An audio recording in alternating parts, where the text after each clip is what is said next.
Amen. Muli sa mapagpalang umaga sa ating lahat at manatili tayo nakatayo. Tayo ay magbubuklat ng salita ng Diyos. So muli, Happy Lord's Day sa bawat isa. Masaya ba kayo sa umagang ito? Amen. Amen. So buksan natin ang ating mga Biblia, mga kapatid, dito sa Ephesians chapter 4 verse 11. Ephesians chapter 4 verse 11. Okay, para sa mensahe ng Panginoon sa preaching this morning, Ephesians chapter 4, verse 11. Okay, verse 11, 12, and 13. Okay, so say amen kung nakita na natin. Amen. Amen. Sabay-sabay natin basahin. 11, 12, 13, ready, go. And He gave some apostles, and some prophets, and some evangelists, and some pastors and teachers, for the perfecting of the saints, for the work of the ministry, for the edifying of the body of Christ, till we all come in the unity of the faith and of the knowledge of the Son of God, unto a perfect. Purihin ka sa pangalan ni Jesus. Amen. Amen. So maaari na pong maupo ang bawat isa. So yung ang mensahe ng Panginoon sa umagang ito, mga kapatid, ay continuation po ito noong nakaraang Sunday, na reaching forth unto those things which are before. Sapagkat yan po ang ating tema this year. Reaching forth unto those things which are before in 2024. So ibig sabihin yan, mga kapatid, may mga bagay na dapat tayong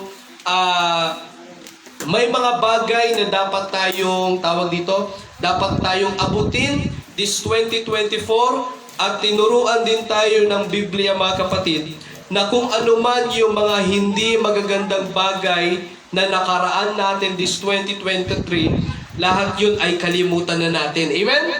Kalimutan na natin yun. At yung mga magandang alaala, mga magagandang gawain, yun ang dalhin natin this 2024.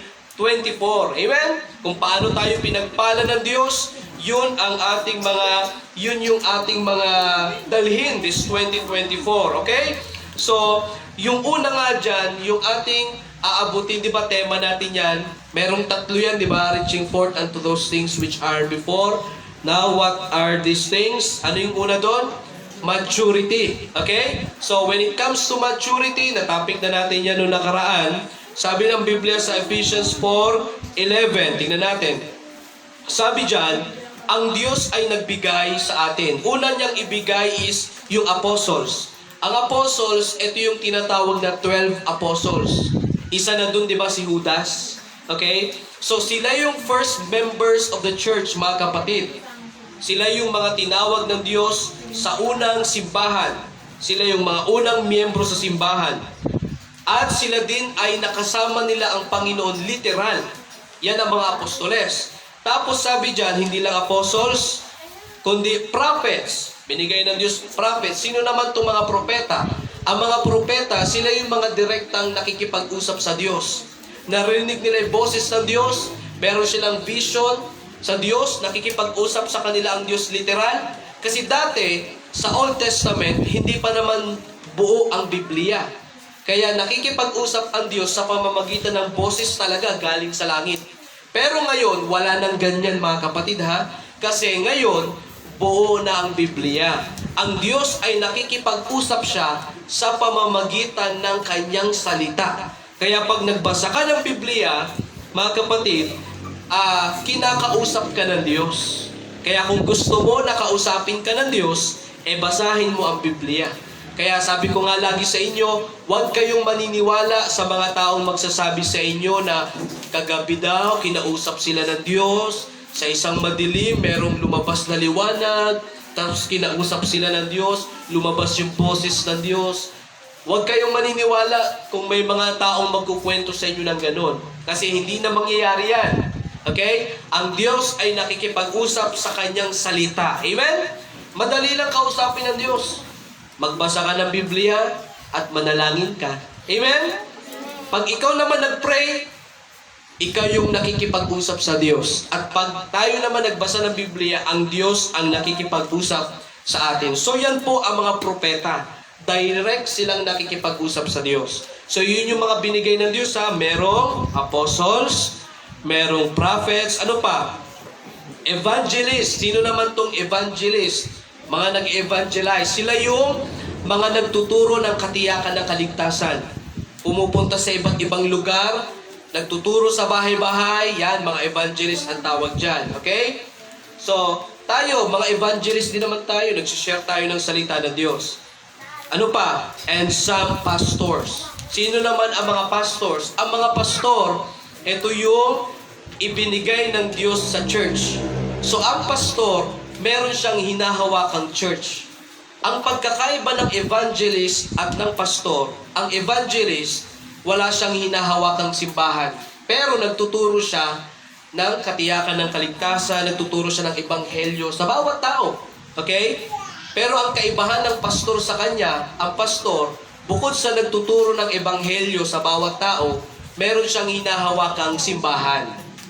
Kaya kung kayo nakakita ng nagpakilalang pastor, tapos wala siyang hinahawakang simbahan, hindi pastor yun. Kasi ang pastor talaga ay merong hinahawakang church, simbahan tulad nito. Ano pa? Evangelists and some pastors and teachers. Yung teachers dito, yung mga tagapagturo ng salita ng Diyos. Lahat tayo ay pwede maging teachers. Pero sabi ko sa inyo, di ba? Not all teachers are pastors, but all pastors are teachers. Hindi lahat ng mga nagtuturo ay pastor. Pero lahat ng pastor ay tagapagturo. Kahit na hindi man kayo pastor, mga kapatid, pwede pa rin kayong magturo ng salita ng Diyos. Amen? Sa soul winning, sa pagtuturo sa mga bahay-bahay, sa pag-i-invite, pagtuturo ng mga kabataan, yan, pwede yan. Teachers lahat tayo. Ang kaibahan ko lang sa inyo is, ako ang leader na nilagay ng Diyos dito sa church. Kumbaga ako yung overseers, magpapakain sa inyo sa spiritual, sa salita ng Diyos. So yun lang ang kaibahan ng pastor sa inyo. Pero lahat tayo ay pwedeng magturo, mag-share ng salita ng Diyos. Amen? Ngayon, Pastor, bakit ibinigay ito sa atin? Apostles, prophets, evangelists. Ngayon, wala na yung mga yan. Especially apostles, prophets, evangelists, meron pa rin. Ang pinaka-latest ngayon is evangelist pastors. O ngayon, meron mga pastor, di ba? Pastor, anong purpose? Tignan nyo sa verse 12. Ito ang dahilan, isa sa dahilan kung bakit binigyan tayo ng pastor ng Diyos. Verse 12, basahin natin, go. For the perfecting of the saints, for the work of the ministry, for the edifying of the body of Christ. So sinabi sa una, for the perfecting of the saints. Pag sinabing perfect, mga kapatid, ibig sabihin niyan is complete. Pag sinabing complete, kompleto. Ang salita ng Diyos, mga kapatid, yan ang magpapakumpleto sa buhay natin. Amen? At hindi lang ang salita ng Diyos, kundi ang church. Mga kapatid, ito rin yung magpapakumpleto sa buhay natin. Alisin nyo yung church sa buhay nyo. Tingnan nyo. Magiging kulang. Parang may kulang sa buhay nyo. Amen? Naramdaman nyo ba yan, mga kapatid? Na nung may church na sa buhay nyo, parang nabuo yung buhay nyo. Amen? Tingnan nyo, subukan nyo huwag magsimba. Ano pakiramdam? Huwag kayo magsimba pag Sunday. Parang hindi kompleto yung buhay nyo. Tama? Kasi yung church is nakakabit na sa buhay natin yan. Simula nung naligtas ka, mga kapatid, nakakabit na sa buhay natin yung word na church. At sa pamamagitan ng church, tayo ay naglilingkod sa Diyos. Amen? Kaya pag hindi ka nakapag-church, parang may kulang, no? Parang mabigat sa damdamin, no? Na hindi ako makapag-church, especially every Sunday. Okay? Kaya wag na wag nating alisin ang church sa buhay natin. Kasi ito yung magpapakumpleto ng buhay natin. At pangalawa, yung Biblia, salita ng Diyos na meron kayo, wag na wag natin itong alisin sa buhay natin. Itong salita ng Diyos, wag na wag natin itong alisin sa buhay natin, ha? Amen? Kasi ito yung isa sa magpapakumpleto sa buhay natin. Alisin nyo yung Biblia sa buhay nyo. Alisin nyo yung Biblia sa buhay nyo. Tingnan nyo. Masisira ang buhay natin. Amen? Kasi ito po ang dahilan kung bakit gumaganda ang buhay natin. Talagang salita ng Diyos. Yung mga sinasabi ko sa inyo, mga advices, sa salita din ng Diyos galing yan eh. Kaya ito talaga yung magpapaganda ng buhay natin, mga kapatid. Kaya wag na wag nating alisin yung Biblia sa buhay natin. Amen? Mahalin natin ito, basahin natin ito. Kaya sino pa sa inyo walang Biblia? No, bigyan ko kayo. Libre lang. No? Kasi gusto ko bilang pastor na ang bawat isa sa atin ay gaganda ang buhay sa pamamagitan ng salita ng Diyos. Amen? Kung sa akin lang, mga kapatid, hindi ko kayang pagandahin ang buhay nyo. Pero yung pinapangaral ko na salita ng Diyos, ito yung magbibigay ng magandang buhay sa inyo. Amen? Salita ng Diyos. At marami na po kaming kwentong narinig na ganyan, na nung minahal nila ang salita ng Diyos, naglingkod sila ng matapat sa Diyos, talagang gumanda yung buhay. Gumanda ang buhay. Hindi naman ibig sabihin na naging milyonaryo. Hindi naman ibig sabihin na ganun, mga kapatid. Ibig sabihin, once na meron kang Kristo sa buhay, may Biblia ka sa buhay, kahit na may mga pangangailangan, masaya ka. Amen? Kasi kumpleto eh. Amen? Ang isa sa pinakamahalaga dito sa mundong ito ay yung kasiyahan. Amen? At sa kasiyahan, may dalawang uri yan. Totoong kasiyahan o peking kasiyahan. Ang peking kasiyahan, yan yung mga bigay na mga material na bagay. Pag nawala yung material na bagay sa'yo, lungkot ka. Diba? Yung mga material na bagay na meron tayo. Kaya nga mga kapatid, ang ating kasiyahan at pag-ibig ay huwag dapat nating ituon sa mga material na bagay. Kasi pag nawala yan, pag nasira yan, lungkot tayo. Amen? Ang ating kasiyahan at ang ating pag-ibig ay ituon natin number 1 dapat sa Diyos. Kasi mawala man ang bawat bagay, masaya pa rin tayo na maglilingkod. Bakit? Kasiyahan natin sa Diyos eh. Amen? Kaya wag na wag nating ilayo ang Biblia sa buhay natin. Wag na wag nating ilayo ang church sa buhay natin. At lalong-lalo na wag nating ilalayo yung ating buhay sa Diyos. Amen? Galing ito sa Diyos eh. Ang ating buhay ay hiram lang ito. Naalala niyo yung kantang Hiram sa Diyos. Alam niyo yan? Ha? Ganyan, hiram sa Diyos ang aking buhay. Narinig niyo na yan? Hiram lang natin itong buhay natin sa Diyos, mga kapatid. Kaya, kung meron mang dapat gawin natin na mahalaga, yun ay ang maglingkod tayo sa Diyos. Amen? Amen? So, makikita natin dyan yung tinatawag na for the perfecting of the saints. Ibig sabihin, ang magpapakumpleto sa buhay natin, Biblia, church, and then the man of God, the pastors. Amen?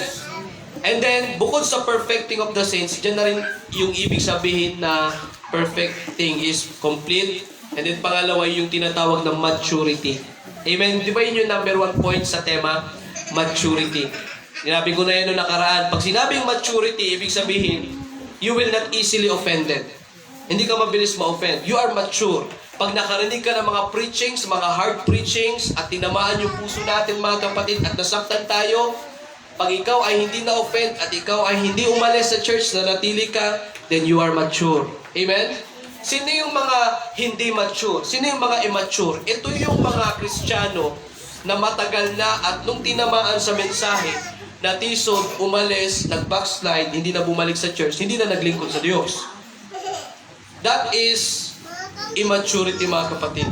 Okay? Maunawaan ko pa siguro kung bagong Kristiyano at na-offend. Amen? Natural lang yun ma-offend. Sino bang hindi na-offend sa atin? Meron bang hindi pa na-offend dito? Ako naniniwala na lahat tayo na-offend na. No? At naniniwala rin ako na sa mga preachings na ipinangaral ko, naniniwala ako na meron din sa inyong na-offend na. Pero bakit kayo nandito? It means you are mature. Amen? Amen? You are mature, mga kapatid. Pero yung mga umalis, mga kapatid, at na-offend sila. Nasa Bible yan, mga kapatid. Noong nagturo ang Panginoon ng hard preaching, doktrina, maraming taong natisod. Tignan nyo sa John. Tignan natin. John chapter 6. John chapter 6 verse 66.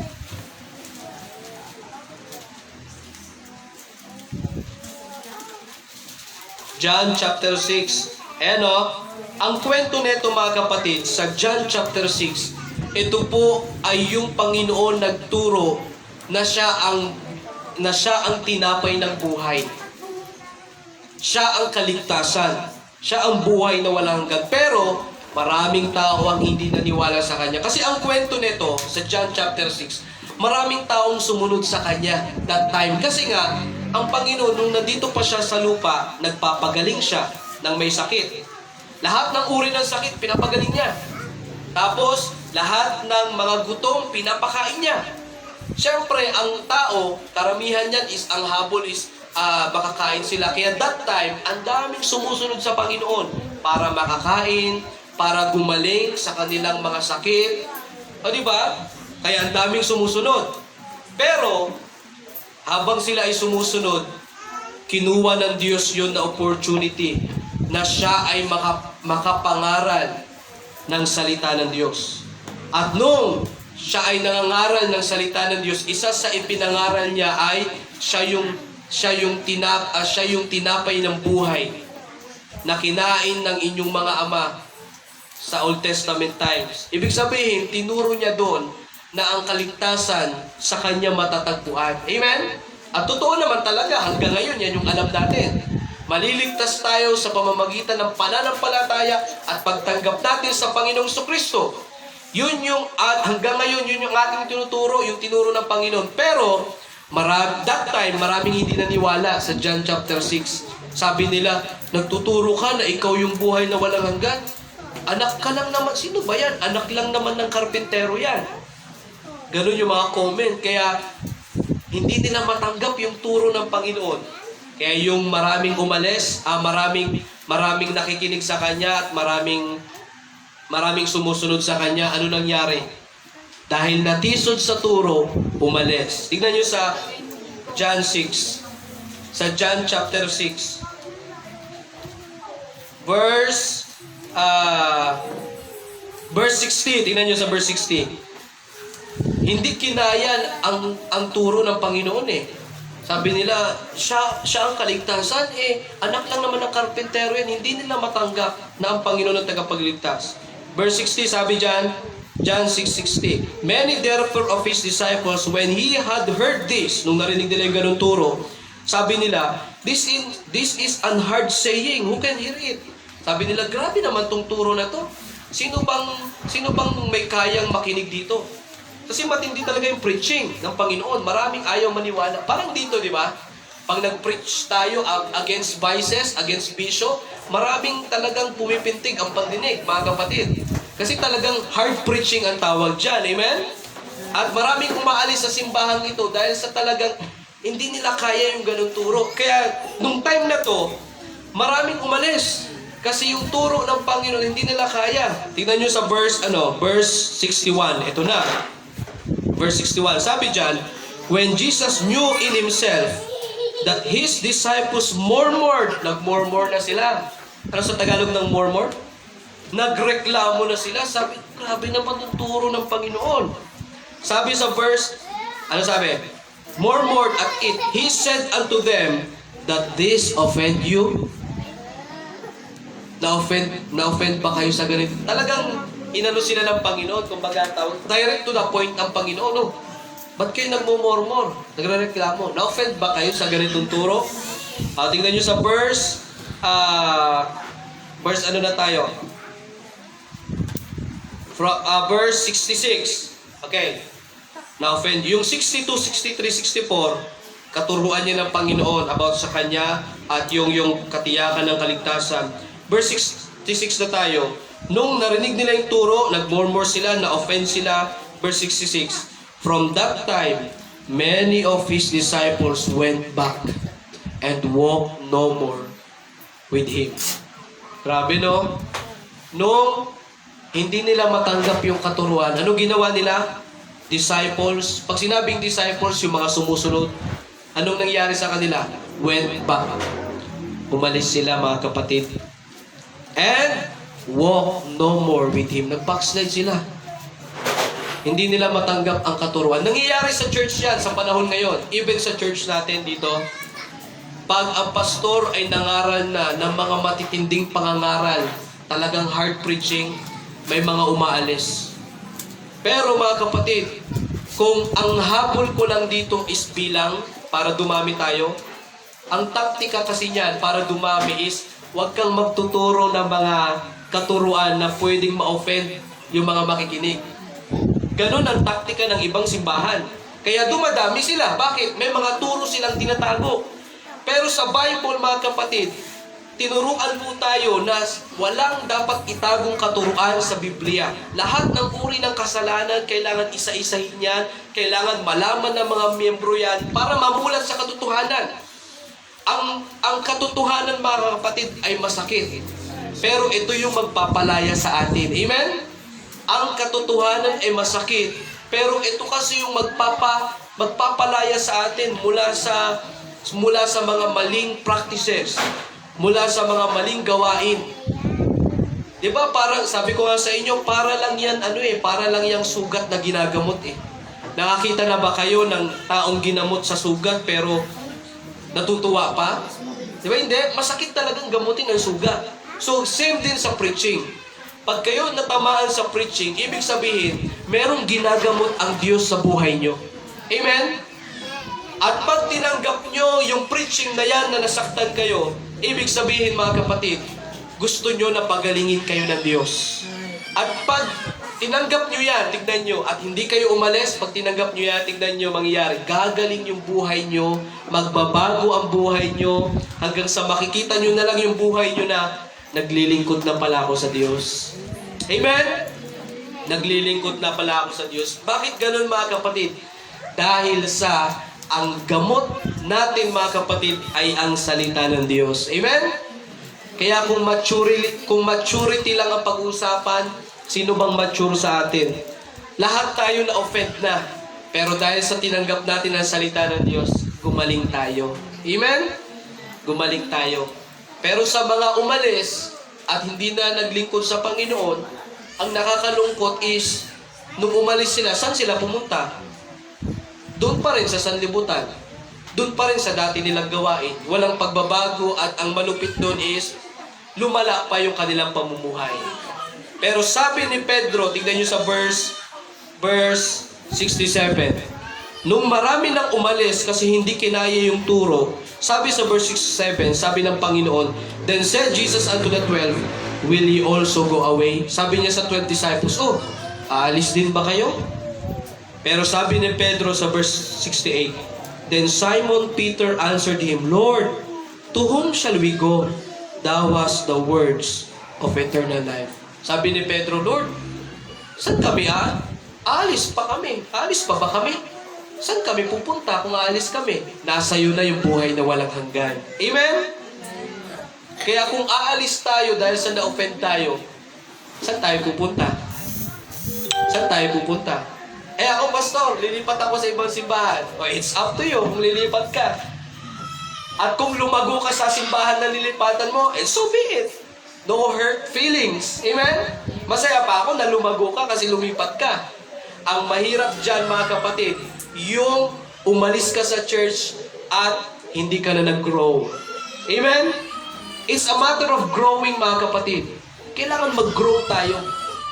Kung malipat ka man sa ibang simbahan, see to it na mag-grow ka. At kung nag-grow ka doon, masaya pa ako na naglilingkod ka doon sa Panginoon. Amen? Yun ang tama, mga kapatid. Na ang bawat isa sa atin ay mag-grow spiritually. Amen? At ang prayer ko dito, mga kapatid, sa church natin, na manatili tayo at makita natin ang bawat isa na nag-grow. Hindi ba kayo natutuwa na ang bawat isa nag-grow? Nakikita nyo, may mga natututong mag-piano, may mga natututong mag-song leader. Di ba, dahan-dahan, sabi, slowly but surely. Amen? Dahan-dahan ang pag-grow. Tapos, di nyo ba napansin na dumadami na yung inyong mga memory verses? Ano pala memory verse natin, mamaya? Naalala nyo? Ha? Merong Romans 12:1 and 2. Ibisado nyo na yan? Meron pang 1 Corinthians 15:58. Ha? Amen? So, gawin natin bonus, no? Huwag natin pagsabay-sabayin yun mga yun. Okay? Doon lang muna tayo kahit sa ano, Romans 12:1. Doon lang muna tayo sa 12:1 na, wag mo na yung 2. Para, ano na yun, kumbaga, bonus na yun sa New Year. Sa New Year na darating. Pero, kung kabisado nyo naman lahat, bakit hindi? Di ba? Pero kung hindi pa kabisado, doon lang muna sa 1. Pero kung kabisado mo na, sige, 1 and 2. Kung kabisado mo rin yung 1 Corinthians 15:15, it's okay. Okay? Ayan na. Okay, sige, kaya mga kapatid, yung tinatawag na maturity. No? Kaya ang sarap tignan na ang bawat isa ay mag-grow sa atin pagdating sa maturity. Amen? Amen, ang sarap tignan na mag-grow tayo sa isa't isa. Yung mga kabataan na yan, mga bata, tingin sa akin, mga bata, alam nyo ba ang kapalad nyo? Kasi bata pa lang kayo, nasa church na kayo. Oo. May mga nakausap akong mga may edad na, sabi nila, sayang nga pastor, nangihinayang ako eh. Dapat pala, nung bata pa lang ako, naglingkod na ako sa Diyos.